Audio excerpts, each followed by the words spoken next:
What's up guys, Surf and Torque here, back with another Destiny 2 video. In this video, it's going to be a Legend Lost Sector guide. Originally, it was supposed to be the Rift on Nessus, but I guess it got changed last minute. So now it's going to be Perdition on Europa. The champions here are going to be Barrier and Overload. The burn is going to be Arc, which is very important. The shields are going to be Arc and Void.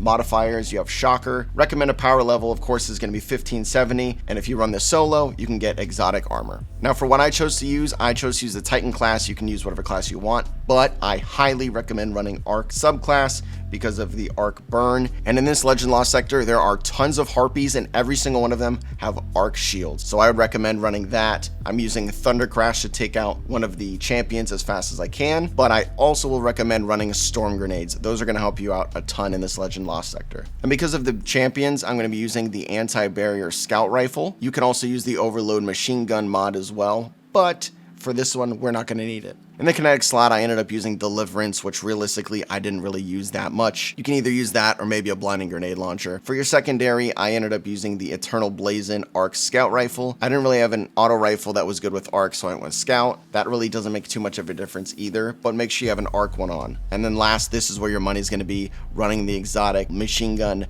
Thunderlord. This one has built-in Overload Champ mod, plus it's going to be able to arc your shots from enemy to enemy, and pretty much every enemy here has an arc shield. You really don't need to worry about the void shields. I ran into maybe 2 enemies with them, and they were already broken because my arc did so much damage. For the armor, I used the Titan, so I'm going to recommend the Heart of Inmost Light, just because you can get your abilities back as fast as possible. Every time that I use my grenade, I get some of my other abilities back. Every time I use my dodge, I can get my grenade back, and of course your melee is going to be in there as well. But I would say your exotic armor here is not incredibly important. This one's an incredibly easy lost sector, so if there's any one to run over and over again, I'd say this is the one. Just bring Arc, bring your grenades, bring Thunderlord. You're going to be absolutely fine. If you enjoyed this one or it helped you out, make sure you leave a like. Consider subscribing for more Destiny 2 content on my channel. And that being said, hope to see you in the next one. Peace.